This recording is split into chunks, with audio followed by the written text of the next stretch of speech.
Welcome to Chapter 3 of Twyla Tharp, The Creative Habit. Learn and use it for life.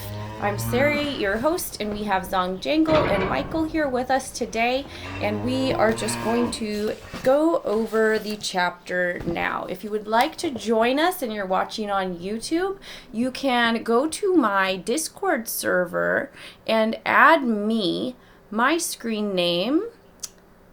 Let's see, I will post in the link in the description below. So look there for how to join us in our actual live meeting. We are on Chapter 3, Your Creative DNA. And Twyla says that she studied with the choreographer Merce Cunningham. Merce had a corner studio on the second floor in New York. They had windows looking out, and then during breaks in classes, she would watch the traffic outside of those windows. She observed that the traffic patterns were just like her choreographer friends Merce's dances, where they both appeared random and chaotic, but they're not. And it occurred to Twyla that Merce often looked out those windows too, and that his dances were all about chaos and dysfunction. That was his creative DNA. He's very comfortable with chaos, and he plays with it in all of his work. My hunch is that he came to chaos before he came to that studio, but I can't help wondering if maybe he selected the place because of the chaos outside the windows. So, Twyla says she did not see the patterns the way Merce did, and she certainly didn't find solace in their discordance. I didn't get it the way he did. I wasn't hardwired that way. It wasn't part of her creative DNA. I believe that we all have strands of creative code hardwired into our imaginations. These strands are solidly imprinted in us as the genetic code that determines our height and eye color, except they govern our creative impulses. They determine the forms that we work in, the stories we tell, and how we actually tell them. She says she can't prove this, but you might also suspect it when you try to understand why maybe you're more inclined to be a photographer instead of a writer, or why you're always inserting a happy ending into your story, or why all your canvases gather the most interesting material at the edges and not the center. So she calls it DNA. You may think of it as your creative hardwiring or your personality. Me, personally, when I'm reading this book, I do a lot of photography. I really enjoy that. So last chapter 2, there was one of the exercises was basically telling a story about what you as a creative individual should basically never leave the house without. And it is one of your most habitual tools that you use. So for me, I use my cell phone a lot to take photos, and I take photos for references for paintings, and I take photos for just to have a beautiful photo. And as a result, my phone that I have, actually, I did research on it before I got it and made sure that it had a good camera. So whatever your tool of choice is, Twyla's recommending we always have it on hand, because then you'll be able to capture things just randomly as you're out and about. So to see if she's being true to her DNA, she often thinks in terms of a focal length like that of a camera lens. All of us find comfort in seeing the world either from a great distance, at arm's length, or in close-up. We don't consciously make that choice. Our DNA does, and we generally don't waver from it. Rare is the painter who is equally adept at miniatures and epic series, or the writer who is at home in both historical sagas as well as finely observed short stories.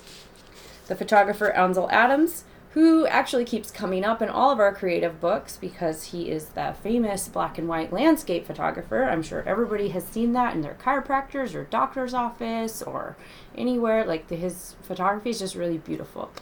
And he made a huge impact on photography. So he is an example of an artist who was compelled to view the world from a great distance. He found solace in lugging his heavy camera on long treks into the wilderness or to a mountaintop so he could have the widest view of the land and sky. It was his signature, an expression of his creative temperature. It was his DNA. Focal length doesn't only apply to photographers. It can apply to any artist. Some artists see the world as if it was 1 inch from their nose. The novelist Raymond Chandler was obsessed with detail. He works in extreme close-up, a succession of tight shots that practically put us inside the characters' skulls. The plots of his stories are often incomprehensible. He believed that the only way to keep the reader from knowing who done it was to not know yourself. But his eye for descriptive detail was razor sharp. Chandler kept lists of observed details from his life and from the people he knew. He wrote on small sheets of paper, just 12 to 15 lines a page, with self-imposed quota that each sheet must contain what he called a little bit of magic. Just a steady stream of details, piling one on top of the other until a character or scene takes shape and a vivid picture emerges. Up close was his focal length. So, it's the observational focal length is just one facet out of many that makes up an artist's creative identity. Yet once you see it, you begin to notice how it defines all the artists that you admire. But that's the point. Each of us is hardwired in a certain way, and that hardwiring insinuates itself into our work. So for me, I'm seeing that very clearly being a photographer, because when I'm doing photography, I'm squatting down, I'm laying down on my stomach, I'm looking up, I'm like changing my focal length all the time, and I'm able to adjust the settings to accommodate whatever scene I'm in, being that I've been doing it for a really long time. And so this is a very clear illustration to me, even when we come into the commentary on the novelist, because we actually have a couple writers here already, as well as visual artists, who are like Michael. When I was reading your poetry, the voice in which you were speaking in, like, it was very clear. After I read like a few of your pieces, I kind of began to realize like what your focal length was. And to me, yours, Michael, was like the small nuanced details that maybe most people might overlook. And Zonjangle, I haven't actually read a lot. I don't think I've read a lot of your written works, but I've seen a lot of your visual art. And your visual art speaks to me like it's a more detailed as well. Or Zonjangle does more like abstract pieces a lot, with like lots of like nice textures and color melding. Very kind of reminiscent of doing like a paint pour, but it's all manual. Yeah, I actually so there's a part where she talks about like where the paint gathers on the page earlier on when she talks about your DNA. Mm-hmm. And I really liked that, because I was just like, most of the other examples she gave honestly didn't resonate with me, but that one was like, oh, like, yeah, like I get that. Like there's just certain things when I'm being creative, I either can't, usually what it is like I try and do something, I'm like, nope, I can't do that. And it's not that it's like I physically can't, it's just like it just doesn't feel right in my bones. Yeah. But then it was funny because I've always known I understand myself to be very much into the detail. Like, I think coming up here in a bit, she has a part where she's like, and then there's those artists who are like literally like 2 inches away from the painting, and they're like, but how did they make the stroke? And I was laughing at myself because I was like, I totally do that. That's like my favorite thing is like, what is the biggest piece you can find? Now just go stand like 3 inches from it and be like, what do I see? Yeah. But even before she mentioned the details, I was like, oh yeah. And then as soon as that author guy, I was like, oh, I want to read his work, because that's my thing right there. That's my jam. So, Okay. So your style of visual art translates like Chandler into the small details in your actual written word as well. Yeah, I don't know where it is, but many years ago, during a bad episode, as one does when one is have them time and time again. I was laying on the floor, and I remember just like looking at the carpet, and I genuinely don't know how long I was there looking at the carpet, but it inspired me. And I got up and I wrote a song about I think it was like a heartbreak song. I'm pretty sure that's what was going on. And just wrote a song about the carpet, and like, wow, until you're brokenhearted and you're this close up, you don't get to realize how many colors are in your carpet. Like, oh, right. And it's that face down on the carpet, just moment. Yeah, and it was funny because I've come to realize, and like a lot of my lyrics too, that's kind of the detail I go for, is like this, you know, the little loops, like how many colors, how many different strands, because it was a tan, for reference, it was a tan carpet, but when I was that close to it and I was looking, I was like, holy God, there's like little fibers of blue and little fibers of red. Like, this must be made from recycled material because it is not all tan. Oh, yeah, no, that's super interesting. And I like that you are describing how you're pulling details from where you're looking almost after the fact, if that makes any sense. Like okay, so you've had the emotion, you've had the experience, and now here I sit, and this is the moment of silence, and then this is the detail that comes into my brain when I think of that moment, because it was like the after fact when it settled in and you were just like in your space, and it was like I don't know, does that make sense? Yeah, no, it totally does. Yeah, because I mean, and it was funny too, because in that moment, like, I would have never before then set out to write a song about a carpet. But I remember laying there thinking, like, you know, there's got to be other people who have had, you know, frankly, a terrible breakup, and they just laid down on the floor like, I've given up on life. And then maybe not the exact way I did, but looked at their floor and been like, you know, there's lots of stuff down here that when I'd never recognized. Yeah, if you're like in that moment where you're like caved in on yourself and you're just in your environment, and then you're noticing the minute details because like that's just where you are right now. Yeah, exactly. Yeah. Yeah, I think that's a cool way to yeah, I like that, because I guess that resonates with me because I've done the same thing with like poetry and such. Yeah, so I don't know, I like that. Yeah. Anyway. Oh, that's interesting. That's something I don't think maybe I've written about it. I think I have. But like very similarly, it's like, so, you know, you go through something and you're like on the carpet, and I think for me it was like the pattern that the carpet makes on like your face or something, like seeing it in the mirror. Might have touched on that.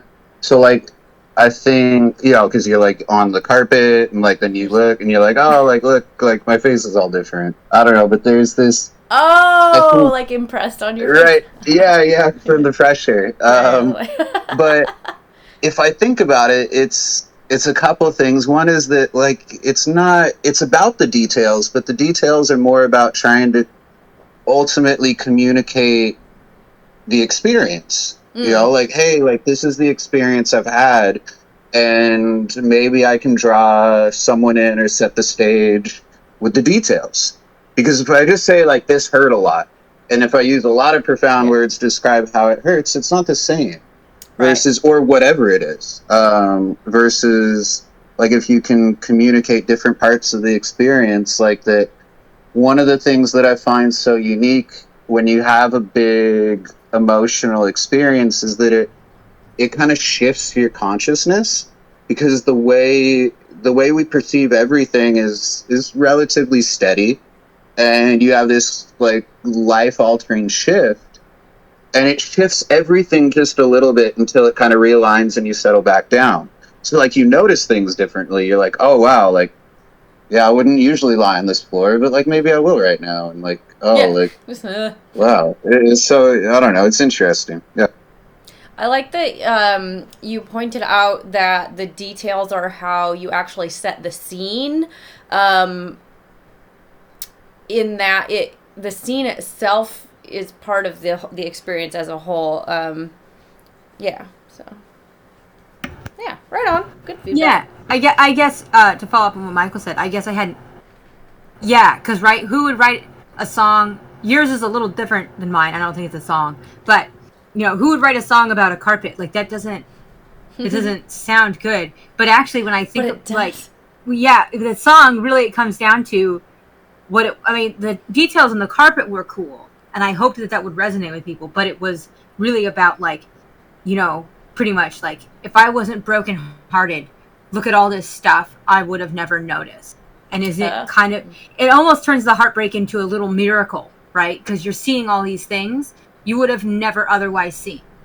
They would have remained invisible to you. Totally. Like in that sense, like it's like the silver lining in everything. Like we're so set. We have to be, in a way, like set in our ways of like, this is how we make our way through the world. This is how we experience things. Because if we noticed everything all the time, like we wouldn't be able to function. And I think if people end up, with a disorder or something, a lot of times that's part of what's behind it. And so when you have this opportunity to change how we perceive things, I don't know, I find myself, I notice so much more, like you're saying. And it's not all bad, it just kind of is, It could be somebody dying, it could be anything, and it's the difference, I think, between trying to find the silver lining and just being like, oh, that's unique, that's different, like, it's fluid, and I'm not going to try to, like, force myself to get back to this, like, whatever my normal or baseline was. I'm like, okay, I'm kind of on this ride, and, like, we'll see how this plays out, if that makes sense. No, totally. Yeah. I like that. Yeah, absolutely. Good feedback, for sure. All right, Lona, do you want to press on? So that hardwiring insinuates itself into our work. We want our artists to take the mundane materials of our lives and run it through their imaginations and surprise us, which I like how she's punctuating our discussion we just had. If you are by nature a loner, a crusader, outsider, jester, romantic, a melancholic, or any one of a dozen personalities, that specific quality will shine through in your work. So if you are the person who kind of Michael was alluding to where Michael and Zonjangle were alluding to the fact that you can take a situation such as like a heartbreak or somebody passing, and the act of slowing down just to be with yourself and feel all of that causes you to really experience your environment in a more thorough way, to where you can notice the beautiful small details, and even if you're in a weird position, you can still appreciate some things, which I think is kind of a nice, beautiful description there. Robert Benchley wrote that there are two kinds of people in the world: those who divide the world into two kinds of people and those who don't. Which is kind of funny, because basically that's like the world is black and white, or you see shades of gray, is kind of what I'm getting from this illustration. And Twyla says, I am always making these clear distinctions in her work: my daily routines, colleagues, and her goals. Dancers are either acceptable, great, or not, everything less than great. The polar distinctions can go on forever. She's, talking about friends versus enemies and such. In one set of two of the polarities that define her creative DNA, the way she finds herself pulled between involvement and detachment. She shuttles back and forth from one extreme to the other with no rest in between, and she applies it to everything. With her dancers, she has an annoying need for proof of their allegiance to her and her projects. She's looking for insane commitment from her dancers. I'm always taking temperature readings of my commitment to a project and pushing myself to be more committed than anyone else. When she's learned all she can learn at the core of a piece, she pulls back and becomes the queen of detachment. So that's interesting. She starts out fully committed and into the details, and then she pulls back and is detached and observes from her point of view, objectively, I'm assuming. So she moves so far back that she becomes a surrogate for the audience. She sees the work the way that they will see it: new, fresh, objectively. In theater, she frequently goes to the back and watches the dancers rehearse. If I could watch from further away, from outside the theater in the street, she would. That's how much detachment she needs from her work in order to understand it. So she grew up where there was no real community to speak of, no neighbors or playmates. And because of her childhoods being spent, entertaining herself and such, that detachment is now part of her DNA. She was born with it, and it was continuously drummed into her thereafter. She says she was a noisy, crabby baby in the hospital, and the only way the nurses could shut her up was to put her in the hallway by herself where she could see everything going on around her. She wanted to be on the outside watching. So she's saying, don't get so involved that you lose what you're trying to say. This is the yin and yang of her work life. Dive in, step back. Dive in, step back. And that's how she sees the world. She likes being nearsighted rather than having 20/20 vision. When she tried her hand at a narrative-driven dance, the result was weak or unfocused. And she says, why was I better at one thing than the other? Oh, let's see. She has like a little example in here that I skipped over. But she's looking... Anyway, let's just move on. So she's talking about the Greek words Zoe and bios. She says they're not synonymous. Zoe refers to life in general without a characterization. So I'm assuming like humanity as a whole rather than the individual. So Zoe. Bios characterizes a specific life, the outlines that distinguish one living thing from the other. So that would be like an individual versus humanity. Bios and Zios. Bios is the Greek root for biography and Zoe for zoology. Zoe is like seeing the Earth from space.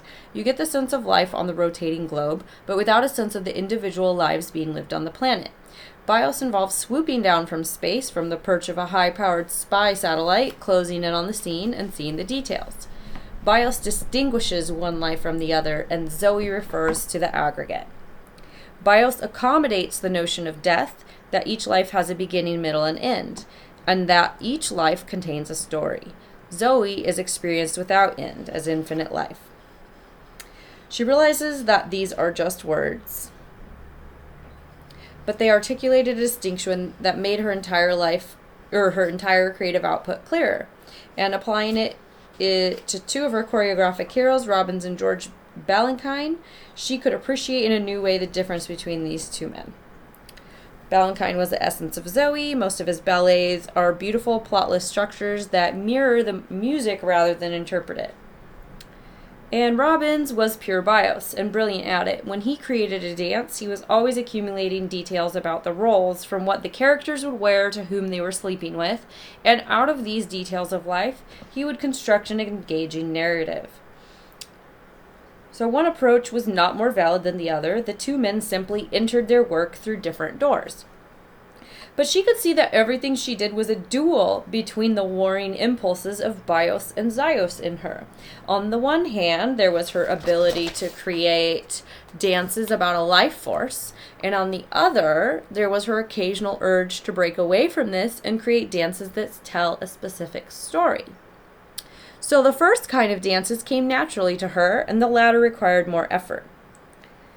So she suspects that many people never get a handle on their creative identity this way. They take their urges, their biases, their work habits for granted.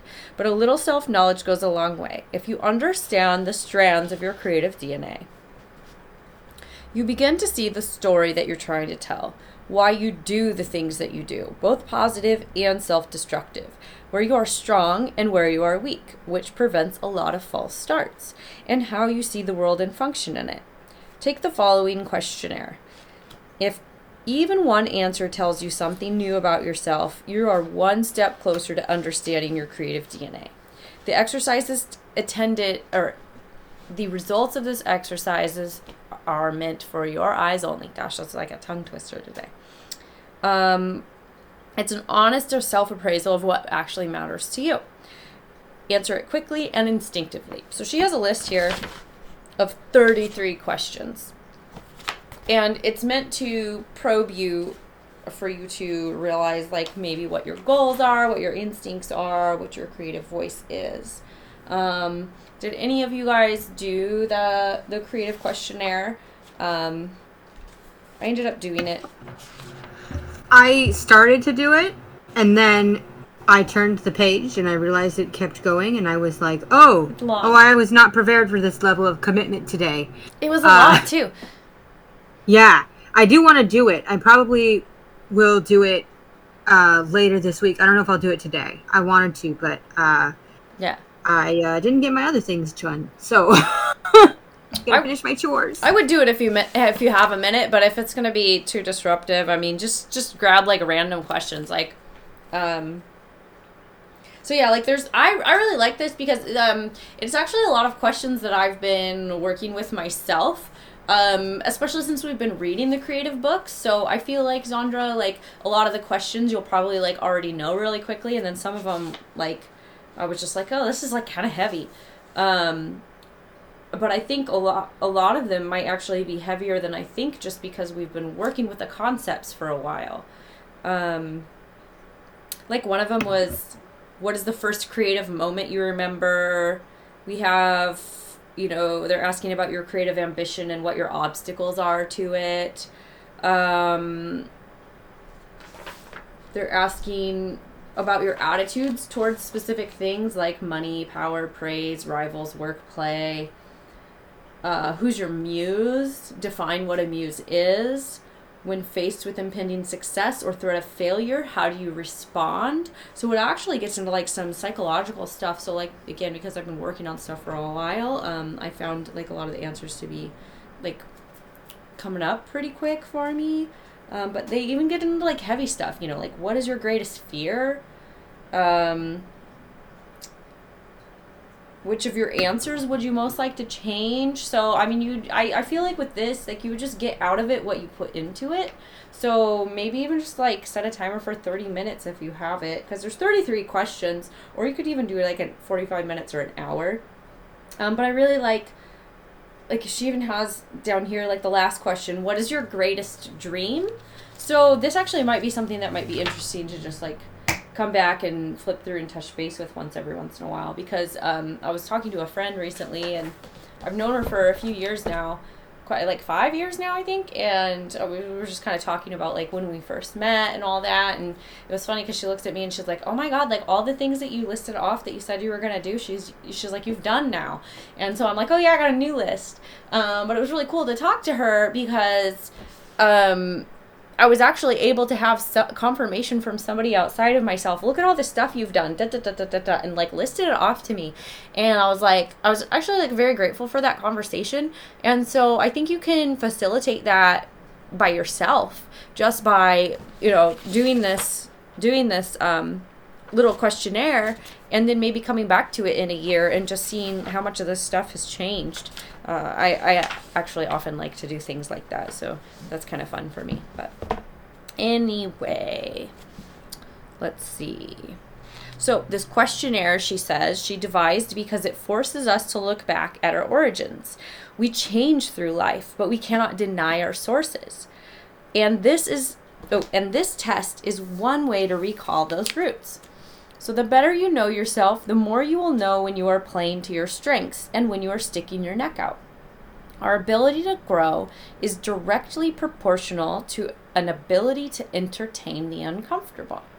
And if you've ever done any sort of training with a personal trainer, they are constantly telling you, get comfortable with being uncomfortable, because you're pushing your body past its limits, and that in and of itself forces you to grow. So we can't actually grow unless we push our physical body outside of its limits, and same with our mental bodies, right? So I think that's kind of cool.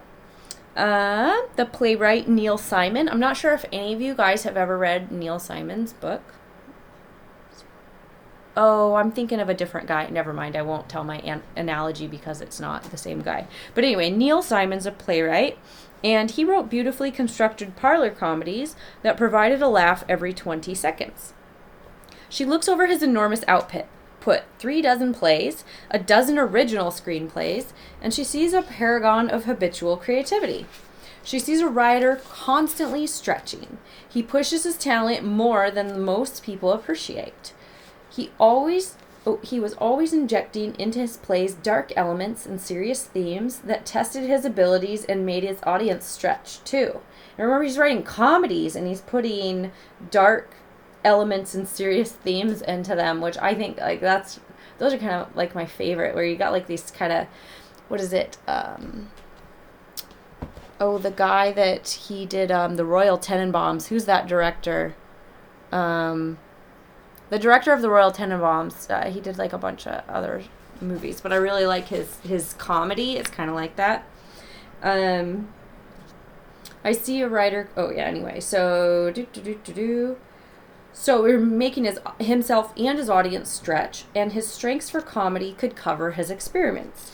He had a good sense of who he was and how far he could venture beyond his comfort zone. Knowing who you are and is that you know what you should not be doing, which can save you a lot of heartaches and false starts if you can catch it early on. So I guess that goes into playing to your weaknesses. So if you're weaker at certain things, then knowing to limit it when especially if you're experimenting with other things, don't throw in your weakness in there. On top of that. In my early years as a choreographer, I was at my work table making sketches of dancers in their costumes. As I leaned back to admire the sketches, there was a fleeting moment when I actually whispered to myself, I could have been a painter. I wonder how many people get sidetracked from their true calling by this fact that they have talent to excel at more than one artistic medium. You guys, it's like a struggle. It's hard to just pick one when you're interested in everything. It's so hard. If you have only one option, you can't make a wrong choice. It's like a great high school athlete. At some point, he'll have to commit to one sport over the other. He'll weigh a lot of factors. What comes naturally to him? What does he enjoy in terms of size, speed, endurance, and other critical measures? But in the end, the choice should be based on pure instinct and self-knowledge. What sport was he born to play, and can he feel in his muscles and bones? I fortunately banished the I could have been a painter thought out of my mind as quickly as it appeared. Maybe I did have a talent for interpreting the world visually. Maybe I did have a knack for creating visual tableaus that entertained people. Maybe I did know how to arrange colors and objects in space. All of these are skills from the painter's toolkit, but even then I knew myself well enough to realize that no matter how much I enjoyed making sketches, the painter's life was not for me. I did not feel it in my bones, and I would tell my story through movement. I gotta dance. So that's it for chapter 3, and now we get to come into a couple of new exercises. And there's actually not many because she speaks a lot about the creative autobiography that was within the chapter. So she kind of nestled that into part of the exercises as well. And she actually shows you all of her answers to the creative autobiography survey that she puts in there. So feel free to go in and check that out if you ever want to finish doing that one, like maybe go read through hers, and I don't know, that might kind of spark something in you. I don't know. You used my name. Oh my god, I'm sorry. It's all good. It's more I just feel bad because now it's like a fix, but whatever. Like, we'll figure it out. Okay.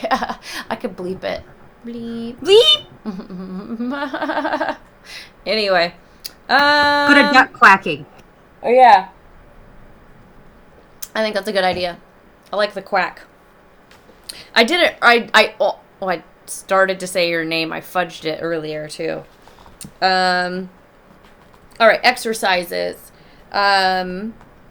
So one of the ones was to go to a park or like go sit outside on the street and just like sit down and watch anybody that's there for as long as they're there, like, and maybe capping it out at like 20 minutes, just like write down every movement.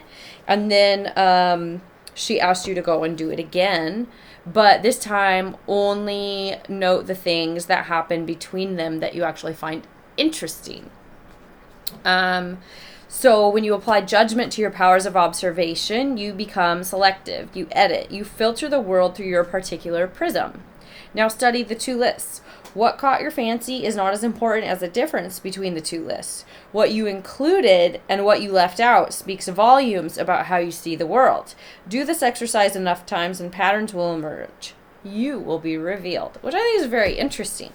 So if you're not doing things about writing or whatever, I mean, I guess you could even adapt it to go out and like sketch every movement that you see, but that would be kind of harder. You'd have to do like stick figures, I guess. Depends on how advanced you are. But I think that's really interesting. Oh, there's an exercise like that in acting that I did, and it's funny because she mentioned that, and I'm interested in trying the exercise again, but as soon as she said that, for me it was like, oh well, I'm interested in the relationships between people, like almost like not necessarily like relationships in a normal sense, almost like people as two physical bodies and how they move in space, but how that relates emotionally too. That's what I noticed about acting. The things in films that like really grab my attention or really rivet me, it's the I don't want to call it the power struggle because that doesn't really describe it, but it's kind of the tug of war between the emotions of the characters as they're going in the scene. That's always very interesting to me. And yeah, that would be hard to pick up from a sketch though. Although I like your idea of you're right. Yeah, I'm like, how could you adapt that? But yeah, no, you're right. You know, thinking too. I think that's very interesting, the relationship between them, because that kind of ties in with certain aspects of, well, I mean, it's obviously dealing with relationships, but you have different personalities interacting with the other, and I think those details are fun, so I like that you did that. And then the other one that we did was pick a new name. So, Zonjangle, you are a duck quack today. That's your name today from me. I'm on it. Yay. No, I'll get it. Imagine you could change your name. What would you choose? So this could be a pen name. I have a very good friend. She's a poet, and she has a pen name for her writings. I think it was very common. They think that Homer was a pen name. Oh God, who else was it? There was another, I think it was like an American author, novelist, and they are thought to be a woman, though they would like have a male pen name. So I think that happened a lot. Like, so picking a new name would be an advantageous way for a female to get her work published back when sexism was and all of that was like way worse than it is now. So I think that's interesting. So what would a new name do for you? Would it give you more of a voice? Would it? It's funny actually. Well, yeah, because it was very common, and she even goes over some of the examples. It used to be incredibly common to go by pen names. All the Bronte sisters at some point had a masculine pen name. Pretty much if you were a writer, like a woman and a writer before the 1950s, you had a pen name. Pretty much. I'm sure there's exceptions. Yeah. But I actually really liked that exercise because several times throughout my life, I've rebranded myself. And so for me, part of the exercise wasn't just to come up with a name, which actually I have a name that when I'm ready, I'm going to premiere it. It's not ready yet. Ooh. But for me, another part of the exercise too was actually thinking of all the other names I had given myself and like what they meant to me, like who I was in that name. And yeah, it's kind of interesting because some of them it's like I still resonate with that a little bit, and some of them it's like I don't know what I was thinking. that wasn't good. Well, it's like a descriptive word about who you are in that moment, right? And some names can transcend growth and maybe other names don't. I had a friend when I was a kid and she just absolutely hated her name, just hated it. Like ever since we were kids, known her since I was 4, like hated it, her name. And so she legally changed it as an adult. And actually, like I legally changed my name to my nickname that my aunt had been calling me my whole life. So for me, it just like the nickname embodied more of who I was than my birth name, but it was just like a shortening of my name anyway. So yeah, like that really resonates with me because it's like that's just not who I am. Like you hear that and you're just like, that's not me. So I think that, I don't remember, was it this book? Where they talk about how it's really common for artists to change their names. And I think that kind of just speaks to finding your voice in a way, in that once you've kind of figured out your perspective or how your lens in which you view the world, then oftentimes like a name will come with that just resonates with you more as well. So because you're kind of you're taught, we're all taught, you know, how to view things, how to categorize things, how to see things, typically from like the standard view of our core nucleus family. So when you are growing outside of that, it just seems kind of natural, I think. So yeah, I'm excited to hear your name, Zonjangle, when we air it, because that'll be fun. So Joseph Epstein has noted, a radical change in one's name seems in most cases a betrayal of one's birthright, of one's group, of one's identity. I don't agree. In a sense, it's a commitment to a higher personal calling, and it's not uncommon among creative souls. Done wisely and well, a change of name can be a self-fulfilling prophecy. So yeah. I think that was a pretty good chapter. Good exercises. So we'll be on chapter 4 next week, and it's called Harness Your Memory. And this sounds really cool because I feel like I haven't read this yet, but it's called Harness Your Memory. And from the chapter title and the way in which she writes and some of the creative books, I'm guessing, let's see if I'm right, I'm guessing that it's taking the past and viewing the past through a different lens, or taking the past through your current lens and translating it into your current works, and how in which we do that and how it affects your voice and your lens as well. So that's just a guess. We'll see what it is. Read chapter 4 starting on page 62, and then we'll read through the chapter or the exercises and do the exercises as well this week. But again, we have Zonjangle, we have Michael joining me. I'm Sari Luna. I am here, your host. We're doing Creative Book Club. You don't have to have the book, but I do recommend buying it and supporting this artist so that you also have it to flip back through on your own. If you're anything like me, I like to write notes in my books, and it's kind of fun because you can just flip through it sometimes and open it and land it on a page, and something cool is highlighted sometimes. So anyway, all right, well, thank you for joining me. I'm going to stop recording now. Hit like on this video and subscribe to my channel, and join us again.